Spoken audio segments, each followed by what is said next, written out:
Hai semuanya, selamat malam. Oh iya, gimana kabar kalian? Sehat-sehat aja kan? Oh iya, aku mau ngasih tahu nih sama kalian. Untuk podcast kali ini, mungkin aku langsung upload 2 episode secara langsung ya. Maaf ya, jadi menunggu lama banget gitu sampai berhari-hari sampai mungkin ada 1 minggu lebih gitu ya aku nggak upload karena emang banyak banget kerjaanku, sumpah jujur di dunia hari aku tuh emang bener sibuk banget, ini itu sampai nggak ada waktu buat ngetik, nggak ada waktu buat ngerekam ataupun ngedit sekalipun tuh bener-bener nggak ada waktunya gitu. Mohon maaf ya. Oke, untuk pembahasan kali ini tuh aku bakal ngebahas tentang titik nyerah. Kalian pasti nggak bakalan jauh dengan namanya titik nyerah. Titik yang paling ya membuat kalian tuh benar-benar di posisi yang nggak nyaman gitu. Bener gak sih? Kayak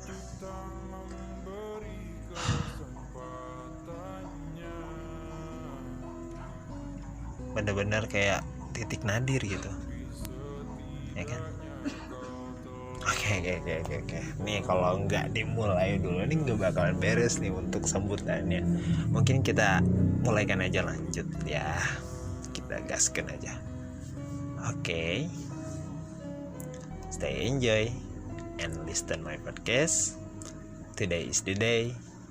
Catatan kecil sebut saja Ucung yang akan menemani kalian mengudara di malam ini, dan semoga aja ada yang bisa kita dapat. Let's do this. Ya kan tadi pembahasannya mengenai titik terendah ya, atau disebut titik nadir, ialah dimana kita berada dalam kondisi yang terendah dalam hidup, kondisi yang banyak orang tak menginginkannya. Tapi ajaibnya titik nadir ini mampu mengantarkan sebagian besar manusia menuju kebahagiaan yang hakiki, tak lekang oleh waktu. Titik nadir ya, benar gak sih? Memang sih hidup memang anugerah dari Yang Maha Kuasa. Tanpa kehidupan kita tak dapat mengartikan setiap esensi yang diberikan olehnya. Namun ketahuilah, Tuhan menciptakan kehidupan manusia bukan tanpa alasan. Segala rasa telah diciptakan oleh Tuhan, baik itu senang, sedih, bahagia, lalu terpuruk pun sudah jadi bumbu untuk melengkapi hidup yang tak dapat diprediksi banget nih. Jatuh bangunnya kehidupan membuat kita mengerti apa yang saya cari selama ini. Segala rasa, jatuh bangunnya kehidupan, bahkan berada di titik nadir pun pernah. Tapi mengapa rasanya masih sama aja, sama-sama hampa, ya kan? Nih, ada yang bilang kayak gini, titik terendah dalam kehidupan atau titik nadir mampu menempatkan kita layaknya gelas kosong, gelas yang siap menampung banyak ilmu untuk menyadarkan bahwa ilmu bermanfaat dan kesadaran akan kuasa Tuhan dapat mengatakan umat manusia kepada kebahagiaan yang tak lekang oleh waktu. Lantas, kamu nih masih meremehkan gak akan hadirnya titik nadir dalam kehidupan? Bener gak sih? Kita tuh kadang-kadang kayak ngerasa hidup kita tuh benar-benar kosong banget, hampa banget, kok gak pernah gitu sekali aja gitu kita ngedapetin kebahagiaan. Bener gak sih? Kayak susah banget buat ngedapetin kebahagiaan tuh. Kayak wah, Aduh, kesel banget gitu, bener gak sih? Pengen gitu sekalinya bahagia, tapi masa kita harus iri dulu sih sama orang? Ya kan enggak kan? Bener gak sih? Suka kita tuh kayak bener-bener bukan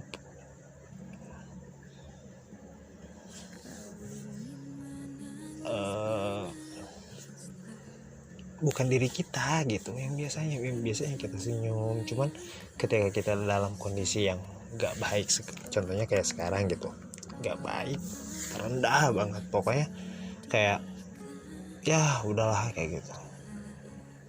Nih aku spillkan dari salah satu pembahasan kita tuh adalah dari temanku nih ada yang bukan teman sih, lebih tepatnya para pendengar juga, cuman dia nge-email ke aku bilang tahun 2018, bentar sebelum ke titiknya ini aku penelin dulu, namanya Cantika. Dia bilang ke aku, tahun 2012 sepertinya adalah titik terendah dalam hidupku, saat dimana aku kehilangan hampir seluruh kepercayaan diri. Kala itu aku baru saja bercerai, dan setelahnya aku diagnosa mengidap hipertiroidisme yang mengaruhi suaraku. Saat itu aku merasa kehilangan seluruh kepercayaan diri karena suara adalah asetku sebagai musisi dan penyanyi, karena dia adalah penyanyi mungkin ya. Ini adalah caraku menyambung hidup dari penyanyi, mengetahui bahwa mungkin aku tidak memiliki stamina yang sama untuk bernyanyi dibandingkan dengan sebelumnya, membuatku sangat kecewa dan marah terhadap diriku sendiri. Aku bahkan sempat berpikir untuk mengakhiri karir bernyanyi dan selama ini sudah aku jalani. Tuh ada orang yang mengidap gitu, dia meskipun masih diagnosa, dia jadi kayak kehilangan daya suara, atau enggak? Kan ada tuh cerita-cerita kayak gitu tuh, jadi ada penyanyi terus yang tiba-tiba sakit, yang maksudnya booming tiba-tiba hilang karena dia punya penyakit, ternyata penyakitnya dia mengidap diagnosa kayak itu tuh, hipertiroidisme gitu, yang benar-benar kehilangan buat suara gitu. Nah, itu ada orang, terus ada orang yang kayak gini, halo bang, selamat malam, perkenalin nama aku Geisha, tadi Keisha sekarang Geisha, cuman ini aku ngambil dari nama tengahnya karena dia adalah Hazalul Geisha. Bang, capek ya jadi orang tuh, jadi manusia tuh pengen banget atau ngedapetin bahagia sedikit aja gitu ya. By the way, jujur sih aku anak broken home, aku yang bener-bener yang biasanya yang tahun-tahun kebelakang sebelum tragedi ini menimpa ke hidup aku tuh, bener-bener hidupku tuh nyaman banget, enak banget, terus ya gak ada masalah gitu. Tapi ketika broken home ini terjadi tuh, sumpah aku kayak ngerasa aduh, hidupku tuh udah rusak banget, udah hancur banget gitu. Spill dong bang caranya biar bisa bahagia lagi. Terus aku dengar kan anak broken tuh kadang-kadang susah bahagianya, benar gak sih? Oke. Ada 2 titik masalah yang di sini. Yang pertama, satu adalah dia nggak percaya diri. Yang kedua, dia menyalahkan situasi dan kondisi kayak gitu. Nih aku bilang nih sama kalian nih, sama kalian nih yang ada di luar sana, yang aku bilang, ketika kalian kurang percaya diri, ya satu simpel, berarti luangkan apapun itu yang berkaitan tentang kepercayaan diri. Contohnya ya kalian belajar lagi, atau tentang kayak menyemangati diri kalian sendiri terlebih dahulu kayak gitu. Yaudah yuk, bisa yuk, badanku bisa yuk, aku bisa bangkit lagi kok, bisa bahagia lagi kok, bisa kok. Nah itu tuh kadang-kadang orang-orang yang di luar sana tuh kadang nggak ngelihat ke arah situ gitu. Terus ada yang tadi yang kedua, jangan menyalahkan situasi dan kondisi. Ketika kamu dalam keadaan terpuruk sekalipun, jangan menyalahkan situasi dan kondisi. Apa? Ketika kamu menyalahkan situasi kondisi, sama aja kamu kayak menyalahkan Tuhan. Bener gak sih? Kayak menyalahkan Tuhan gitu. Tuhan udah baik banget ngasih kita permasalahan, ngasih kita bener-bener kayak posisi yang gak nyaman. Itu tuh pemberian Tuhan gitu. Harusnya ketika itu tuh kita nggak boleh negatif thinking gitu. Kenapa sih aku nggak dapetin peristiwa kayak gini sih? Kenapa harus aku gitu? Kenapa harus keluarga aku gitu? Padahal nih jujur nih, aku juga adalah seorang anak broken home, dan aku ini broken home-nya itu ya mungkin ada 3 tahun ke belakang. Sama aku juga ngalamin keadaan yang terpuruk, bener-bener ekonomi rusak, terus aku kacau balau sampai yang mungkin yang awalnya aku nggak kenal rokok jadi kenal rokok sampai sekarang gitu. Itu mungkin dampak negatif ketika kita kayak menyalahkan situasi dan kondisi kayak gitu, atau menyalahkan waktu gitu. Padahal kita tuh nggak perlu gitu menyalahkan. Dan aku berpikir kayak gini, harusnya gue tuh dulu nggak kayak gini gitu. Gue masih bisa hidup sehat, gue masih bisa beraktivitas kayak biasanya. Nggak perlu gue terus berpikir kayak kenapa sih harus kayak gini ya, nggak bakalan beres gitu. Bener gak sih? Ketika apapun yang kita omongin itu nggak bakalan beres. Apalagi kita menyalahkan situasi dan kondisi, ya nggak bakalan beres lah. Sampai kapanpun nggak akan selesai waktunya gitu. Kita akan terus berputar-putar di lingkaran yang sama gitu. Kita bakalan di zona yang benar-benar membuat kita ya udahlah, gue mah hidup gue udah kayak gini, udah gak nyaman, ya udah. Ada orang yang langsung nyari pelampiasan ke minuman, ke rokok, bahkan ada yang pakai barang-barang yang mungkin ilegal gitu ya, haram dia di atas nama hukum gitu kan, ada juga kayak gitu. Cuman aku bilang kayak gini ke diri aku sendiri nih, buat orang-orang yang mungkin nyalahin situasi kondisi, ingat semua pemberian itu nikmat, harus kita syukuri, harus kita terima dengan ikhlas.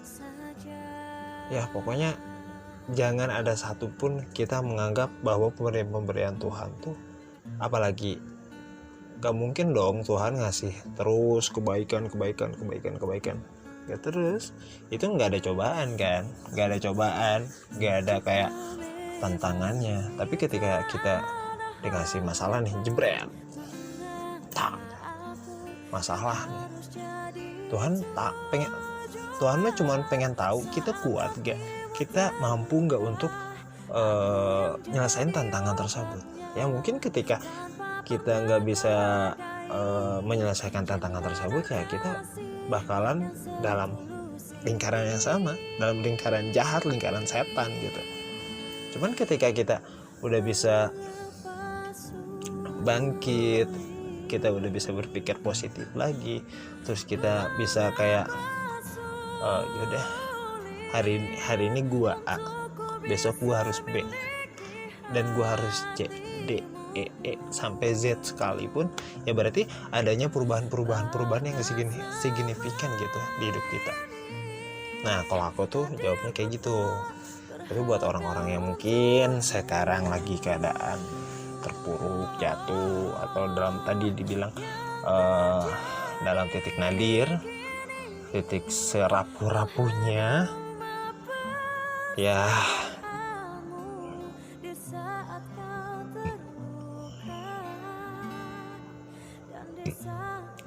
harus dinikmatin gitu semuanya.